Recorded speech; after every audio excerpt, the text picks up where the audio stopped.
जो हरी सिंह राजा थे, उनकी जो आर्मी थी उसमें मुस्लिम आर्मी भी थी। उन्होंने धोखा दे दिया। हरी सिंह उनके ऊपर डिपेंड कर रहा था, उनको उसको भरोसा था कि वो सपोर्ट करेंगे, मगर उन्होंने पाकिस्तान का सपोर्ट किया। उन्होंने हरी सिंह के जो हिंदू आर्मी के लोग थे उनको कत्ल कर दिया। तो ये जब देखा हरी सिंह ने, तो वो गया नेहरू के पास। नेहरू को बोला कि ऐसे हो रहा है कि मुझे बचाओ।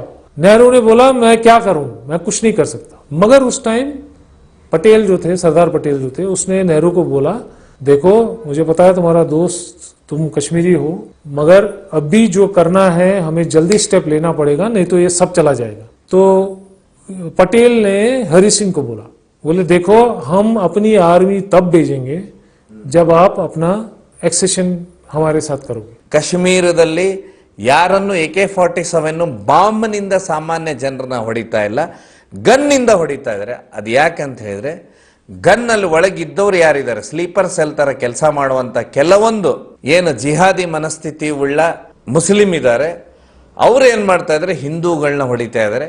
तो अब उनके पास जो आप पिस्टल या जो रिवॉल्वर है वो तो आप कैसे भी ले जा सकते हैं, उसको डिटेक्ट करना आईबी के बस पे भी नहीं। तो अब उन्होंने, क्योंकि उनको टेररिस्ट को क्या है, टेररिस्ट मींस आपको टेररिज्म करना है, आपको लोगों को दहशत में डालना है। तो आप लोगों को, अब तो पहले आप आर्मी पे अटैक करते थे, अब आप कर नहीं सकते हो क्योंकि आर्मी अब पूरी तैयार है, उनको पता है, उन्होंने टेररिस्ट को मार दिया है, बहुतों को मारा है। अब जो बचे हैं थोड़े बहुत बचे हैं। अब जो उन्होंने स्ट्रैटेजी चेंज की है, ये स्ट्रैटेजी उनकी तरफ से है, उनकी चेंज हुई है कि दहशत तो कंटिन्यू रखना है। तो दहशत कैसे कंटिन्यू हो, तो ऐसे लोगों को मारो जो निहत्ते हैं, जिससे सेंसेशन हो, और जो हो रहा है अभी। ये आप मत समझिए कि ये फेलियर है गवर्नमेंट का, ये फेलियर नहीं है गवर्नमेंट का, ये स्ट्रैटेजी उनकी चेंज हुई है। और वो स्ट्रैटेजी चेंज हुई है कि जो निहत्ते लोग हैं, जो बेचारे काम करने गए हैं, गवर्नमेंट एम्प्लॉइज है, अरे कोई गोलगप्पे बेचने गया है बेचारा, रोजी रोटी निकाल रहा है अपनी, उससे क्या खतरा हो सकता है कश्मीर को। और राइस फील्ड्स में आपको पता है कौन काम करते हैं, कश्मीरी ने काम नहीं करते, बिहार से लोग जाके काम करते हैं, चावल के खेतों में काम करते हैं। अब अगर वो वहां से निकल जाएंगे तो वो चावल की खेती कोई नहीं कर पाएगा, क्योंकि अब आदत नहीं है। तो मगर ये लोग दहशत के लिए वो उन लोगों को टारगेट करते हैं। और अभी आप देखिए इस साल टूरिज्म टॉप पे है, अराउंड 99 लाख टूरिस्ट्स गए हैं कश्मीर में, और ये 99 लाख टूरिस्ट हिंदुस्तानी हैं, कोई ईरान से, कोई टर्की से, कोई पाकिस्तान से नहीं आया है, ये सब हिंदुस्तानी हैं जो टूरिस्ट बन के वहां के लोगों को उनकी रोजी रोटी कमा के देते हैं। टूरिस्ट को इसलिए नहीं मारे कि रोजी रोटी है, रोजी रोटी वही है, मारते उनको है जो वहां काम करने गया। टूरिस्ट को टच नहीं करेंगे, क्यों, टूरिस्ट को टच करेंगे तो उनकी रोजी रोटी खत्म हो जाएगी। ये भी एक स्ट्रैटेजी है। अगर कोई शिकारे पे, शिकारा आपको पता है ना, नाव, डल लेक में नाव जो टूरिस्ट जा रहा है, अगर उसको मारेंगे तो वो शिकारे वाला जो है वो मिलिटेंट से कम नहीं है। जो नाव चलाने वाला है, मैं रहा हूं वहां पे, मुझे पता है नाव चलाने वाला, उसको हम कश्मीरी में बोलते हैं हंस, वो उस जैसा टेररिस्ट कोई हो नहीं सकता अगर उसको टच किया किसी ने, या अगर उसकी रोजी रोटी को किसी ने टच किया। तो रोजी रोटी मतलब उसकी रेगुलर इनकम को अगर किसी ने टच किया, चाहे वो टेररिस्ट ही क्यों ना हो, अगर उनकी आमदनी जो टूरिस्ट से होती है, अगर टूरिस्ट को मारा तो वो जो शिकारे वाला है वो गन उठा के टेररिस्ट को मारेगा। वो टेररिस्ट को पता है कि मैं टूरिस्ट को हाथ नहीं लगा सकता क्योंकि ये शिकारे वाला मेरे पीछे आएगा। वो होटल वाला जो है जिसमें टूरिस्ट रहता है, अगर मैंने टूरिस्ट को मारा, वो होटल वाला जो है, होटल में जो काम करने वाला है, वो गन उठा के मेरे पीछे आ जाएगा। ये है, इसीलिए वो टूरिस्ट को हाथ नहीं लगाते, चाहे वो टूरिस्ट गुजरात का हो, बंगाल का हो, कर्नाटका का हो, तमिलनाडु का हो, कहीं का भी हो। और 99% जो टूरिस्ट कश्मीर जाते हैं वो सब इंडियन होते हैं, हिंदुस्तानी होते हैं, कोई बाहर से नहीं आता टूरिज्म। अभी जो ये टारगेट किलिंग हो रही है, इस साल उन्होंने 24 टारगेट किलिंग्स की हैं, उसमें सारे हिंदू भी हैं, कुछ काफी अच्छे पुलिस डिपार्टमेंट से भी हैं लोग, 4-5 लोग नेशनलिस्ट पुलिस में जो थे वो भी हैं। तो ये लोग अब इसको तो कश्मीर इशू को उनको न्यूज में रखना है, ये उनका लास्ट रिजॉर्ट है। मुझे लग रहा है अगर इसमें वो कामयाब नहीं हुए, जो मैं सोच रहा हूं कि जो इंडिया की गवर्नमेंट है वो काफी पेशेंस दिखा रही है, वो कुछ रिटेलिएशन में कुछ कर नहीं रही है, खाली वो जो टेररिस्ट है उनको चुन चुन के पकड़ रही है, मार रही है, और वो कुछ नहीं कर रही है। वो अभी भी अपनी आईबी पे फोकस किए हुए कि ये देखो ये कौन है, इनको बोलते हैं ओवरग्राउंड टेररिस्ट, ओवरग्राउंड टेररिस्ट, या उनको बोल रहे हैं हाइब्रिड, इनको हाइब्रिड टेररिस्ट बोलते हैं। हाइब्रिड मतलब जो मे बी एक स्कूल में टीचर है, कहीं लैब में काम कर रहा है, या कहीं शॉपकीपर है, उसके पास पिस्टल है, उसको इंस्ट्रक्शन आया है वहां पे एक टीचर है उसको गोली मारो, तो ये इंस्ट्रक्शन है, हाँ इसको हाइब्रिड बोलते हैं। वो जाके अपने पिस्टल रख के उसको गोली मार के पिस्टल वापस रख के अपनी शॉप में बैठता है। तो ये चल रहा है अभी, और ये भी ज्यादा नहीं है, ये भी मुझे लग रहा है 1 या 2% है। और जिस दिन इनको पिन पॉइंट करके खत्म करेंगे तो मुझे नहीं लग रहा। और आज की डेट में कुछ मुस्लिम लोग भी वहां पे जलूस निकाल रहे हैं कि ये इनोसेंट्स को किल क्यों कर रहे हो, ये लोग तो रोजी रोटी कमा रहे हैं, इनके साथ आपका क्या है? आप चलो पहले आर्मी के साथ लड़ रहे थे, आर्मी से आपका एनकाउंटर हो रहा था, तो वो चलो मान लेते हैं आपका। ये साल में तो 24 लोग मारे गए हैं, 24 innocents, mostly government official, Hindu. और मैंने कहा ना वो पुलिस में जो मुस्लिम थे 4-5 लोग थे उनको मारते। अच्छा, पुलिस जो सरकारी काम करता, सरकारी काम करने, अब इनका ऑर्गेनाइजेशन खत्म होते आ रहा है। अभी जो बाहर जो बैठा है, अंदर जो ये कुछ लोग हैं, ये लोग कह रहे हैं इनके पास कोई हथियार बॉम्ब कुछ नहीं है, बोलते नहीं होगा। अगर होगा भी तो लोग नहीं है, जो हार्डकोर टेररिस्ट होते हैं, जो ट्रेन टेररिस्ट हैं, वो सब तो एलिमिनेट खत्म किए हैं आर्मी ने। और अगर इक्का दुक्का जो बचे हैं वो इधर उधर हैं, वो सब हाँ हैंड रिवॉल्वर से हो रहा है। और वो हाइब्रिड टेररिस्ट बोलते हैं उनको। हाइब्रिड मतलब जो अपना काम भी कर रहे हैं, दुकान भी चला रहे हैं, और पता भी नहीं चलता। अगर वो किसी को गोली मारेंगे, अगर वहीं पे भी खड़े रहेंगे को पता भी नहीं चलेगा। और हो सकता है वही जो उसको गोली मारेगा वो जेब में बंदूक रखे उसको हॉस्पिटल लेके जाए दिखाने के लिए। और ये दिखाता है कि ये लास्ट है, वो लास्ट एफर्ट जो ये कर रहे हैं उसके लिए कर रहे हैं। देखिए आइडियोलॉजी है वहां पे, पाकिस्तान का वजूद मतलब उनका होना। अगर उधर कोई भी गवर्नमेंट आएगी, जब तक वो कश्मीर का नाम नहीं लेगी वो पावर में नहीं आएगी। तो ये चलता रहेगा, ये बंद नहीं होने वाला। अब खाली गवर्नमेंट ऑफ इंडिया पे डिपेंड है कि इसको वो कैसे कंटेन करेगी, इसको कैसे कंट्रोल करेगी। ये खत्म नहीं होने वाला, ये आइडियोलॉजिकल वॉर है। आइडियोलॉजिकल अगर आप समझते हैं, आइडियोलॉजिकल मतलब एक आइडियोलॉजी होती है, अगर आप उस पे चलेंगे तो कभी ये खत्म नहीं होगा, ये कभी खत्म नहीं होगा। अगर हम कल बोलेंगे नहीं जी सब ठीक हो गया, सभी कश्मीरी पंडित वापस जाएंगे, ऐसा नहीं हो। देखिए वो अभी तो उनको हाई सिक्योरिटी जोन में रख रहे हैं, वो डिस्ट्रिक्ट हेडक्वार्टर्स में रख रहे हैं। पहले उन्होंने एक रिस्क लिया, उनको दिया, जॉब्स दिए, ऐसी जगह पे, जैसे कुलगाम जैसी जगह है जहां अभी वो टीचर बेचारी मारी गई। वो बेचारी इसलिए मारी गई कि वो पढ़ा रही थी बच्चों को। तो अब गवर्नमेंट ऑफ इंडिया ने बोला कि नहीं, ये डिस्ट्रिक्ट हेडक्वार्टर्स में ही रहेंगे जहां सिक्योरिटी है। मगर वो भी फुल प्रूफ सिक्योरिटी नहीं है, कुछ नहीं कह सकते, क्योंकि जब आप टेररिज्म होता है तो कोई भी टेररिस्ट हो सकता है। तो इसका एक ही इलाज है, जो एक एसोसिएशन है उसको बोलते हैं पनून कश्मीर। पनून कश्मीर एक एसोसिएशन है, वो कह रही है ठीक है आप कश्मीर तो है, मगर कश्मीर में जम्मू से नजदीक कुछ जगह है, जो एक बानीहाल जो जम्मू और कश्मीर के बीच में एक टनल है, बानीहाल के बाद कुछ एरिया ऐसा है, वो आप कश्मीरी पंडितों को दे दो, वहाँ कश्मीरी पंडित रहेंगे, उनको सिक्योरिटी दो, वो वहाँ पे अपना जैसे रहते थे हजारों साल से, 10,000 साल से, जो क्योंकि कश्मीरी पंडित तो असली कश्मीरी है। असली कश्मीरी हिंदू ही हैं।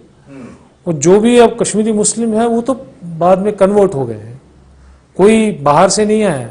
आई मीन जो कश्मीरी, जो आप अगर आप कश्मीरी मुस्लिम देखोगे, उनके सरनेम आप देखोगे, कोई भट्ट सरनेम होगा, रैना सरनेम होगा, किसी का सरनेम कोल होगा।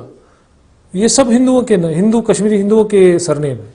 वो उस टाइम जब अफगानी आक्रांता आए, मुगल आए, तो तब जाके वो कन्वर्ट हो गए। अगर आप नहीं तो वो सब हिंदू ही हैं। क्यों कश्मीर आधा उधर गया पाकिस्तान में, आधा इंडिया में आ गया? वो शेख अब्दुल्ला जो था, अब देखिए कश्मीर जो है, जो कश्मीर पूरा जम्मू एंड कश्मीर आप देखें तो उसमें जम्मू है, रजौरी है, डोडा है, श्रीनगर है, बडगाम है। इसमें कश्मीरी बोलने वाले खाली आपको मिलेंगे श्रीनगर, बडगाम, कुलगाम, उधर। अगर आप उस एरिया में जाएंगे जैसे रजौरी है, पुंछ है, वो एरियाज हैं जो पाकिस्तान से साथ में है, वो कश्मीरी नहीं बोलते हैं, वो उर्दू बोलते हैं। और उसके पार जो हैं, जो मुजफ्फराबाद, ये वो भी उर्दू ही बोलते हैं। तो उस टाइम जब इंडियन आर्मी आई थी, जब कबायली रेड हुआ था, जब इंडियन आर्मी आई थी तो खदेड़ रही थी इनको, उन्होंने खदेड़ दिया इनको, पूरा पुंछ से तक खदेड़ दिया। उसके बाद शेख अब्दुल्ला जो तब था, उसने ये बोला कि ये लोग तो मेरी भाषा नहीं समझेंगे तो ये मेरी क्या बात मानेंगे, क्योंकि ये कश्मीरी था, वो कश्मीरी भाषा थी। वो लोग उर्दू बोलते थे या पंजाबी उर्दू बोलते थे, और वो इसको नहीं मानते। तो इसने जवाहरलाल को बोला, ठीक है, जितना ले लिया उतना ले लिया, बस ये पुंछ, रजौरी, ये सब प्रो इंडियन है, इनको हम रख लेते हैं, बाकी जो गया सो गया, क्योंकि वैसे भी मैं इनको कंट्रोल कर नहीं कर पाऊंगा, क्योंकि ये कश्मीरी बोलते ही नहीं। राजा हरि सिंह तो खुद परेशान था। राजा हरि सिंह ने, ये कुछ 3 स्टेट्स थी, एक थी जूनागढ़, एक थी हैदराबाद और एक था JNK। जब ये चल रहा था कि ब्रिटिश निकल रहे थे और वो इंडिया और पाकिस्तान अलग अलग कर रहे थे, तो उन्होंने सब स्टेट्स को बोला था कि आप बताओ, आप पाकिस्तान के साथ जाना चाहते हो या हिंदुस्तान के साथ। तो ये 3 स्टेट्स जो थी, जूनागढ़ जो गुजरात में है, हैदराबाद और जम्मू एंड कश्मीर, ये 3 स्टेट्स ने कोई डिसाइड नहीं किया था। इन्होंने बोला, इनका लास्ट तक ये था, ये ब्रिटिश के साथ स्टिल ब्रिटिशर्स के साथ बात करते रहे कि हम अब अपना अलग ही रहेंगे। राजा हरि सिंह भी लास्ट तक बोल रहा था कि मैं अलग ही रहूंगा, मगर उसमें क्या हुआ, पाकिस्तान को समझ आया कि ये हरि सिंह हमारे साथ नहीं आएगा, ये अलग जाना चाहता है। जो इंडिया के पॉलिटिशियन थे, नेहरू था, उसको भी लगा कि ये हमारे साथ नहीं आएगा, ये अलग ही अपना स्टेट बनाएगा। उसमें मुजफ्फराबाद ये सब था, श्रीनगर, मुजफ्फराबाद, जो उधर का गिलगित बल्तिस्तान, ये सब था। तो हरि सिंह ने सोचा था कि मैं अलग ही रहूंगा, मैं अपना एक अलग देश बनाऊंगा कश्मीर। हैदराबाद के निज़ाम ने भी यही सोचा था कि मैं अपना एक देश बनाऊंगा, और जूनागढ़ वाले ने भी। मगर हैदराबाद वाला, उसको, वो तो बीच में फंस गया। उसने पाकिस्तान को भी बोला था कि यार मुझे हेल्प करो, पाकिस्तान ने कर नहीं पाएगा, क्योंकि वो तो पूरा गिरा हुआ था हिंदुस्तान से। जूनागढ़ भी वैसे ही था, वो नहीं कर पाए। मगर हरि सिंह स्टिल वो बोल रहा था कि क्योंकि मैं अलग हूं, मेरे इर्द गिर्द कुछ नहीं है, तो मैं स्टिल अलग। उस टाइम को पॉलिटिक्स, मैं उसको भी दोष नहीं देता हूं, वो राजा था, राजा की पॉलिटिक्स। उसने सोचा कि मैं अलग देश बनाऊंगा, और उसने सोचा था कि ब्रिटिश मेरे को बाद में हेल्प करेंगे अपना देश बनाने में। तो पाकिस्तान को ये, जवाहरलाल नेहरू तो सोच रहा था कि चलो जो करना है करे, वो वेट कर रहा था। मगर पाकिस्तान, उनको लगा कि अगर मैं अभी रेड मार लूं, हिंदुस्तान उतना स्ट्रांग है नहीं, आर्मी है नहीं उनके पास ज्यादा, अभी तो आजाद हुए हैं, वो क्या करेंगे, तो मैं कश्मीर को दबोच लूंगा। उसमें उनको फायदा ये हुआ पाकिस्तान को, जो ये अभी वो मुजफ्फराबाद, गिलगित बल्तिस्तान ले गए, उसमें हेल्प की जो हरि सिंह राजा थे, उनकी जो आर्मी थी उसमें मुस्लिम आर्मी भी थी। उन्होंने धोखा दे दिया। हरि सिंह उनके ऊपर डिपेंड कर रहा था, उनको उसको भरोसा था कि वो सपोर्ट करेंगे, मगर उन्होंने पाकिस्तान का सपोर्ट किया। उन्होंने हरि सिंह के जो हिंदू आर्मी के लोग थे उनको कत्ल कर दिया। तो वो जो, मैं नाम नहीं है, वो उसके पास जनरल थे, मुस्लिम जनरल थे कश्मीरी आर्मी में। तो उन्होंने हिंदुओं को मारा और वो रिवोल्ट किया उन्होंने। उसी आर्मी में हिंदू भी थे, मुस्लिम भी थे, मगर मुस्लिम आर्मी ने हिंदू आर्मी के ऊपर हमला कर दिया और हरि सिंह को भरोसा था उनके ऊपर, वो भरोसा टूट गया। जब उसको लगा कि एक तो ये मेरे अगेंस्ट हो गए, मेरे अपने लोग जो मेरी आर्मी के लोग थे मेरे अगेंस्ट हो गए, अब ये मुझे मारेंगे, वो तो भाग गया, वो जम्मू आ गया। और उधर से पाकिस्तान ने भी अपने आर्मी भेजे, वो कबायली के वो लगा दिया उनको, जैसे लोग दुनिया को लगे कि ये कश्मीरी ही हैं। कबायली नहीं थे वो, एक्चुअली पाकिस्तानी रेगुलर आर्मी थे, मगर उन्होंने आर्मी की यूनिफॉर्म वो जो जैसे करते हैं, जैसे कारगिल में किया था, उन्होंने यूनिफॉर्म ना लगा के कश्मीरी ड्रेस लगा के वहां से उनको भेजा। तो ऐसा लगे कि कश्मीरियों ने रिवोल्ट कर दिया। तो ये जब देखा हरि सिंह ने, तो वो गया नेहरू के पास, नेहरू को बोला कि ऐसे हो रहा है कि मुझे बचाओ। नेहरू ने बोला मैं क्या करूं, मैं कुछ नहीं कर सकता। मगर उस टाइम पटेल जो थे, सरदार पटेल जो थे, उसने नेहरू को बोला देखो मुझे पता है तुम्हारा दोस्त, तुम कश्मीरी हो, मगर अभी जो करना है हमें जल्दी स्टेप लेना पड़ेगा, नहीं तो ये सब चला जाएगा। तो पटेल ने हरि सिंह को बोले देखो हम अपनी आर्मी तब भेजेंगे जब आप अपना एक्सेशन हमारे साथ करोगे। उसमें शेख अब्दुल्ला आ गया। और ये सब जो 370 है ये हरि सिंह का नहीं है, ये शेख अब्दुल्ला और उसके जो लोग थे उन्होंने डाला हुआ है। तो उन्होंने ये डाला, ये टेम्पररी एक्ट है, ये एक्चुअली ये परमानेंट एक्ट नहीं था, ये टेम्पररी एक्ट है कि 370 तब तक रहेगा जब तक सब स्टेट सब हो जाएगा, तो उसके बाद हम बात करेंगे और ये हो जाएगा। उस वजह से हरि सिंह ने उसी एक्सेशन साइन कर दिया। और वो अगर आज की डेट में यूनाइटेड नेशंस या अमेरिका या OIC मुस्लिम कंट्रीज अगर वो कुछ नहीं बोल रही इंडिया को कश्मीर के ऊपर, वो उसी की वजह से, क्योंकि ये एक लीगल डॉक्यूमेंट है, साइन हुआ है कि जो कुछ बचा है कश्मीर में पुंछ से लेके जम्मू तक वो इंडिया के अंडर आएगा, तब जाके इंडिया अपनी आर्मी भेज के पाकिस्तानियों को खदेड़ देगा। तो जैसे ही वो साइन हुआ, इंडिया ने अपनी आर्मी भेजी, और वो भी एक दिन का टाइम था, क्योंकि अगर पाकिस्तानी कबायली जो थे अगर वो श्रीनगर एयरपोर्ट पे हमला कर देते तो इंडियन प्लेन वहां लैंड नहीं कर सकते थे। तो गया था, पूरा JNK गया था। और कश्मीरी हिंदुओं का आप देखो, कश्मीरी हिंदू जो थे उस टाइम मारे काटे गए, औरतों का रेप किया गया, जो कबायली वहां से आए, उन्होंने गांव के गांव तबाह कर दिए। हमारे भी जो दादी परदादी हैं उनके साथ क्या हुआ है उस टाइम कुछ पता नहीं है, मैं ये सच बोल रहा हूँ, कुछ पता नहीं है कि वो कबायली क्या करके गए। तो उसके बाद जैसे ही उन्होंने इंस्ट्रूमेंट ऑफ एक्सेशन साइन किया, और वो इंस्ट्रूमेंट ऑफ एक्सेशन जो JNK ने साइन किया, सेम टू सेम सारी स्टेट्स ने वैसे ही साइन किया, सेम वर्डिंग सब में है, चाहे वो बंगाल में हो, गुजरात में हो, तमिलनाडु, सब ने वही साइन किया। खाली कश्मीर में उन्होंने वो 370 शेख अब्दुल्ला की वजह से रखा कि बाद में, क्योंकि मुस्लिम मेजॉरिटी था, तो वो मानना पड़ा उस टाइम कि ये टेम्पररी रहेगा और बाद में हम बात करके इसको सेट कर लेंगे। ರಾಜೀವ್ ರೈನಾ ಅವರು ಇಷ್ಟೊತ್ತು ತನಕ ಕಾಶ್ಮೀರದ ಹಲವು ಸಮಸ್ಯೆಗಳು, ಯಾಕಂತ ಹೇಳಿದ್ರೆ 1990ರಲ್ಲಿ ಆಗಿದ್ದಂಥದ್ದು ನೀವು ಕಾಶ್ಮೀರಿ ಫೈಲ್ ಸಿನಿಮಾದಲ್ಲಿ ನೀವು ನೋಡಿದ್ರ.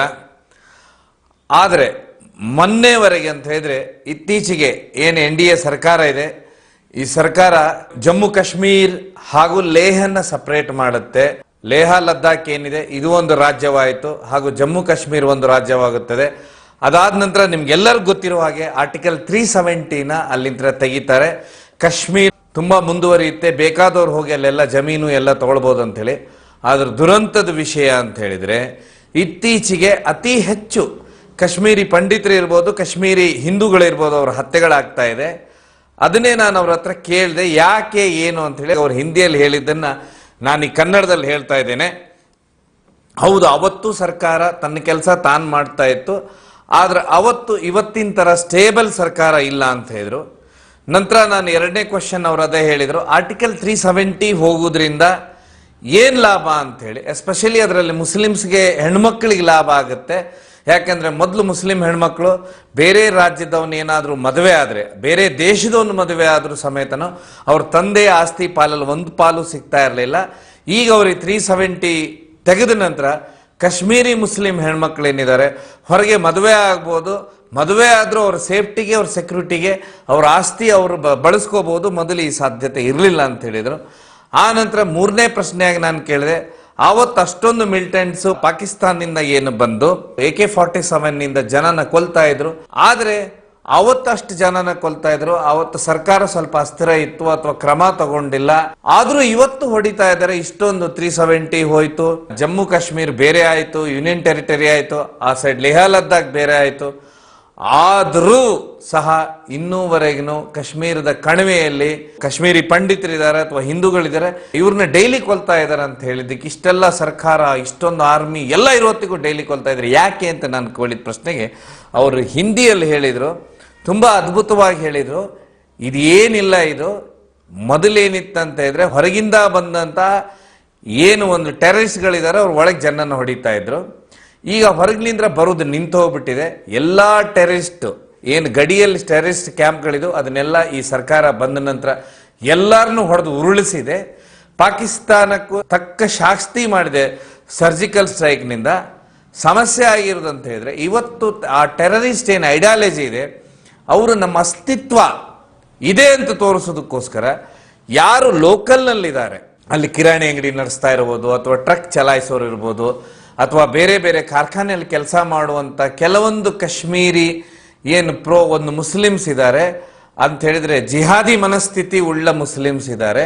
ಅವ್ರ ಸ್ವಂತ ಉಪಯೋಗಕ್ಕೆ ಇಟ್ಕೊಂಡಂತ ಬಂದೂಕಿನಿಂದ ಕೆಲವೊಂದು ಆಫೀಸಲ್ಲಿ ಸರ್ಕಾರಿ ಹುದ್ದೆಯಲ್ಲಿ ಕೆಲಸ ಮಾಡೋರು, ಇಲ್ಲ ಬೇರೆ ಬಿಹಾರ್ ರಾಜ್ಯದಿಂದ ಬಂದಂತ ಭತ್ತದ ಗದ್ದೆಯಲ್ಲಿ ಕೆಲಸ ಮಾಡುವಂತ ಹಿಂದೂಗಳನ್ನ ನೋಡಿ ಹೊಡಿತಾ ಇದ್ದಾರೆ. ಯಾಕೆ ಹೊಡಿತಾ ಇದ್ದಾರೆ ಅಂದ್ರೆ, ನಾವಿನ್ನೂ ನಮ್ಮ ಅಸ್ತಿತ್ವ ಜೀವಂತ ಇದೆ, ನಮ್ಮ ಐಡಿಯಾಲಜಿ ಇನ್ನೂ ಇದೆ, ಹೀಗಾಗಿ ಅವ್ರನ್ನ ಟಾರ್ಗೆಟ್ ಮಾಡಿ ಹೊಡಿತಾ ಇದ್ದಾರೆ. ಇಲ್ಲಾಂದ್ರೆ ಮೊದಲು ನಿಮ್ಗೆ ಗೊತ್ತಿರ್ಬೋದು, ಎಲ್ಲರೂ ನೀವು ಕೇಳ್ತೀರಾ, AK-47 ನಿಂದ ಜನರನ್ನ ಹೊಡಿತಾ ಇದ್ರು ಹಿಂದೂಗಳನ್ನ, ಆಮೇಲೆ ಬಾಂಬ್ನ ಬ್ಲಾಸ್ಟ್ ಮಾಡ್ತಾ ಇದ್ರು. ನೀವು ಇತ್ತೀಚೆಗೆ ಒಂದು ವಿಷಯ, ಕಳೆದ 3-4 ವರ್ಷದಿಂದ ನೀವು ಒಂದು ವಿಷಯನ ಗಮನಿಸಿ, ಕಾಶ್ಮೀರದಲ್ಲಿ ಯಾರನ್ನು AK-47 ಬಾಂಬ್ನಿಂದ ಸಾಮಾನ್ಯ ಜನರನ್ನ ಹೊಡಿತಾ ಇಲ್ಲ, ಗನ್ನಿಂದ ಹೊಡಿತಾ ಇದ್ದಾರೆ. ಅದು ಯಾಕಂತ ಹೇಳಿದ್ರೆ, ಗನ್ನಲ್ಲಿ ಒಳಗಿದ್ದವ್ರು ಯಾರಿದ್ದಾರೆ, ಸ್ಲೀಪರ್ ಸೆಲ್ ತರ ಕೆಲಸ ಮಾಡುವಂತ ಕೆಲವೊಂದು ಏನು ಜಿಹಾದಿ ಮನಸ್ಥಿತಿ ಉಳ್ಳ ಮುಸ್ಲಿಂ ಇದ್ದಾರೆ, ಅವ್ರು ಏನ್ ಮಾಡ್ತಾ ಇದ್ದಾರೆ, ಹಿಂದೂಗಳನ್ನ ಹೊಡಿತಾ ಇದ್ದಾರೆ. ಇದರ ಅರ್ಥ 99% ಕಾಶ್ಮೀರದಲ್ಲಿರುವಂತ ಮುಸಲ್ಮಾನರು ಯಾವತ್ತೂ ಹಿಂದೂಗಳನ್ನ ಟಾರ್ಗೆಟ್ ಮಾಡಿಲ್ಲ. ಯಾಕಂತ ಹೇಳಿದ್ರೆ 90 ಲಕ್ಷ ಇರುವಂತ ಮುಸಲ್ಮಾನರು 8-10 ಲಕ್ಷ ಜನ ಇರುವಂತ ಹಿಂದೂಗಳನ್ನ ಟಾರ್ಗೆಟ್ ಮಾಡಿದ್ರೆ ಅಲ್ಲಿ ಯಾವ ಹಿಂದೂಗಳು ಇವತ್ತು ಇರ್ತಿರ್ಲಿಲ್ಲ. ಆದರೆ ಆ ಥರದ್ದು ಎಲ್ಲಾ ಮನಸ್ಥಿತಿ ಉಳ್ಳ ಮುಸ್ಲಿಮ್ರಿಲ್ಲ, ಕೇವಲ 1-2% ಮುಸ್ಲಿಮ್ಸ್ ಇದ್ದಾರೆ, 2%. ಈಗ ಅವ್ರು ಅಲ್ಲಿದ್ದಾರೆ. ಅವ್ರಿಗೆ ಫೋನ್ ಮಾಡಿ ಅಲ್ಲಿ ಪಾಕಿಸ್ತಾನ ಅಥವಾ ಬೇರೆ ರಾಜ್ಯದ ಏನು ಒಂದು ಜಿಹಾದಿ ಒಂದು ಮಿಲಿಟೆಂಟ್ ಗ್ರೂಪ್ ಇದೆ, ಫೋನ್ ಮಾಡಿ ಹೇಳ್ತಾ ಇರ್ತಾರೆ ಅವ್ರಿಗೆ, ಅಟ್ಲೀಸ್ಟ್ ನೀನು ಒಂದು ಟಾರ್ಗೆಟ್ ಆದ್ರೂ ಮುಗಿಸು, ದೊಡ್ಡ ಮಟ್ಟದ ಧಮಾಕ ಆಗಬೇಕು ಅಂತ ಹೇಳಿ. ಅದೇ ಅವ್ರು ಹೇಳಿದ್ರು, ಈ ತರ ಕಿಲ್ಲಿಂಗ್ ಆಗ್ತಾ ಇದೆ. ಹೀಗಾಗಿ ಬೇರೆ ಏನಿಲ್ಲ, ಇವತ್ತಿನ ಸರ್ಕಾರ ಅದ್ಭುತವಾದ ಕೆಲಸ ಮಾಡಿದೆ, ಬೇಕಾದಷ್ಟಲ್ಲಿ ಸ್ಟೆಪ್ಸ್ ತಗೊಂಡಿದೆ. ಇದನ್ನ ನಾವು ತಪ್ಪಾಗಿ ತಿಳ್ಕೋಬಾರ್ದು. ಇದು ಇವತ್ತು ಅಲ್ಲಿ ಇರುವಂತ ಸ್ಲೀಪರ್ ಸೆಲ್ ಏನಿದ್ದಾರೆ, ಅವರು ಗನ್ ಅಂದ್ರೆ ರಿವಾಲ್ವರ್ ಅಥವಾ ಚೂರಿಯಿಂದ ಹೊಡಿತಾ ಇದ್ದಾರೆ. ಅದರ ಅರ್ಥ ಒಳಗೆ ಬಾಂಬು AK-47 ಬರ್ತಾ ಇಲ್ಲ ಅಂತ ತುಂಬಾ ಅದ್ಭುತವಾಗಿ ರಾಜೀವ್ ರೈನಾ ಅವರು ಇವತ್ತು ನಮ್ಗೆ ಹೇಳಿದ್ರು. ಹೀಗಾಗಿ ಅವರು ಸಂಪೂರ್ಣ ಹಿಂದಿ ಬರೋರು ದಯವಿಟ್ಟು ಹಿಂದಿಯಲ್ಲಿ ಅರ್ಥ ಮಾಡ್ಕೊಳ್ಳಿ. ಅವರು ಏನು ಹೇಳಿದ್ರು ಅಂತ ಹೇಳಿದ್ರು ಸಂಕ್ಷಿಪ್ತವಾಗಿ ನಾನು ಕನ್ನಡದಲ್ಲಿ ಹೇಳಿದ್ದೇನೆ. ಆಮೇಲೆ ಮುಂದೆ ಒಂದು ಅವರು ವಿಷಯನ ಹೇಳಿದ್ರು, ಯಾಕೆ ಇದು ಮುಗಿಯುವುದಿಲ್ಲ, ಈ ಐಡಿಯಾಲಜಿ ಮುಗಿಯುವುದಿಲ್ಲ ಅಂತ ಹೇಳಿದ್ರೆ, ಇದು ನಿರಂತರವಾಗಿ ಈ ಥರದ ಯುದ್ಧಗಳೇ ನಡೀತಾನೆ ಇರುತ್ತೆ. ಯಾವಾಗಿದ್ರೂ ಈ ಯುದ್ಧಗಳು ನಿಲ್ಲುವುದಿಲ್ಲ, ಏನೂ ಮಾಡ್ಲಿಕ್ಕೆ ಆಗುದಿಲ್ಲ. ಇದು ಪ್ರತಿ ದೇಶದಲ್ಲೂ ಈ ಥರದ ಹೊಡೆದಾಟಗಳು ನಡೀತಾನೆ ಇರುತ್ತೆ. ಅದೇ ಥರನೇ ನಮ್ಮ ದೇಶದ ಕಾಶ್ಮೀರದಲ್ಲೂ ಈ ಸಮಸ್ಯೆ ಇರುತ್ತೆ. ಆದ್ರೆ ಒಂದಂತೂ ನೆಮ್ಮದಿಯ ವಿಷಯ ಅಂತ ಹೇಳಿದ್ರೆ, ಇಂದಿನ ಸರ್ಕಾರ ಏನಿದೆ, ಆಳು ಸರ್ಕಾರ, ಇದು ತುಂಬಾ ಅದ್ಭುತವಾದ, ಅಂದ್ರೆ ಹಿಂದೆ ಸರ್ಕಾರನೂ ಅದ್ಭುತವಾಗಿ ಕೆಲಸ ಮಾಡಿದ ಹಿಂದಿನ ಸರ್ಕಾರಗಳು, ಈ ಸರ್ಕಾರನು ಅದ್ಭುತವಾಗಿ ಕೆಲಸ ಮಾಡ್ತಾ ಇದೆ. ಹೀಗಾಗಿ ಭಯೋತ್ಪಾದಕರು ನಮ್ಮ ಅಸ್ತಿತ್ವ ಇದೆ ಅಂತ ತೋರಿಸ್ಬೇಕಂತ ಹೇಳಿ ಲೋಕಲ್ ಅಲ್ಲಿ ಇರುವಂತ ಕೆಲವೊಂದು ಸ್ಲೀಪರ್ ಸೆಲ್ ಏನು ಮೈಂಡ್ ವಾಶ್ ಗಿರಾಕಿಗಳಿರ್ತಾರೆ, ಕೆಲವೊಂದು ಮುಸ್ಲಿಮ್ಸ್, ಪೂರ್ತಿ ಅವರು ಯಾರು ಅಲ್ಲ, ಕೆಲವೊಬ್ಬರ ಕೈಯಲ್ಲಿ ತಮ್ಮಲ್ಲಿರುವಂತ ಸ್ವಂತ ಬಂದೂಕಿನಿಂದ ಕರೆಕ್ಟಾಗಿ ಟೀಚರ್ ಇರ್ಬೋದು, ತಹಶೀಲ್ದಾರ್ ಇರ್ಬೋದು, ಸರ್ಕಾರಿ ಉದ್ಯೋಗದಲ್ಲಿ ಇರ್ಬೋದು, ಇಂಥವ್ರನ್ನ ಟಾರ್ಗೆಟ್ ಮಾಡಿ ದೊಡ್ಡ ಮಟ್ಟದಲ್ಲಿ ಇವರು ಒಂದು ಹೆಸರು ಮಾಡ್ತಾ ಇದ್ದಾರೆ. ಇದು ದೊಡ್ಡ ಮಟ್ಟದಲ್ಲಿ ಮೀಡಿಯಾದಲ್ಲಿ ಇದಾಗ್ತದೆ. ಹೀಗಾಗಿ ಇನ್ನು ಮುಂದೆ ಇದನ್ನೂ ನಿಲ್ಲುತ್ತೆ ಅಂತ ಹೇಳಿ ಸ್ವತಃ ಕಾಶ್ಮೀರದಲ್ಲಿ ಇರುವಂತ ರಾಜೀವ್ ರೈನಾ ಅವರು ಜನಜಾಗೃತಿ ಮಾಧ್ಯಮಕ್ಕೆ ಹೇಳ್ತಾ ಇದ್ದಾರೆ. ಇದ್ರ ಮಧ್ಯೆ ಅವರು ನಾನು ಪೂರ್ತಿ ಹೇಳಲಿಕ್ಕೆ ಆಗೋದಿಲ್ಲ, ಬೇಕಾದಷ್ಟು ವಿಷಯಗಳನ್ನ ಅವರು ಅದ್ಭುತವಾಗಿ ಹೇಳಿದ್ದಾರೆ. ಹಾಗೆ PDP ಸರ್ಕಾರ ಏನಿದೆ, ಮುಫ್ತಿ ಸರ್ಕಾರ ಏನಿತ್ತು, ಆ ಸರ್ಕಾರ ಇದ್ದಾಗ ಎಂತೆಲ್ಲ ದ್ರೋಹಗಳು ಆ ಕಾಶ್ಮೀರಕ್ಕೆ ಬಗದ್ರು, ಹಾಗೆಲ್ಲ ಏನೋ ಕೆಲವೊಂದು ಪ್ಲಾನ್ಗಳು ಮಾಡಿದ್ರು ಅಂತ ಹೇಳಿ ತುಂಬ ಅದ್ಭುತವಾದ ಕೆಲವೊಂದು ಒಳಗಿನ ವಿಷಯ ಹೇಳಿದರು. ಯಾಕೆ ಇವತ್ತು ಕಾಶ್ಮೀರ್ನಲ್ಲಿ ಮತ್ತೆ ಜನ ಸಾಯ್ತಾ ಇದ್ರು, ಇಂಥ ಸರ್ಕಾರ ಇಷ್ಟೆಲ್ಲ ಸುರಕ್ಷತಾ ಕ್ರಮ ತಗೊಂಡ್ರು ಅನ್ನೋ ಒಂದು ಡೌಟ್ ಇತ್ತಲ್ಲ, ಅದನ್ನ ನಿಮ್ಮ ಸಂದೇಹ ಇವತ್ತೇನು ಕಾಶ್ಮೀರದಲ್ಲಿರುವಂಥ ರಾಜೀವ್ ರೈನಾ ಅವರಿಂದ ಪೂರ್ಣ ಆಗುತ್ತೆ ಅಂತ ತಿಳ್ಕೊಂಡು ನಾನು ಈ ಕಾರ್ಯಕ್ರಮ ನೋಡಿ ಅಂತ ಹೇಳ್ತೇನೆ. ನಮಸ್ಕಾರ. ಜನಜಾಗೃತಿ ಮಾಧ್ಯಮಕ್ಕೆ ಯೂಟ್ಯೂಬ್ ಚಾನಲ್ಗೆ ಸಬ್ಸ್ಕ್ರೈಬ್ ಆಗಿ, ಶೇರ್ ಮಾಡಿ, ನಿಮ್ಮ ಸ್ನೇಹಿತರಿಗೆ ಬಂಧು ಬಾಂಧವರಿಗೆಲ್ಲ ಸಬ್ಸ್ಕ್ರೈಬ್ ಆಗಲಿಕ್ಕೆ ತಿಳಿಸಿ.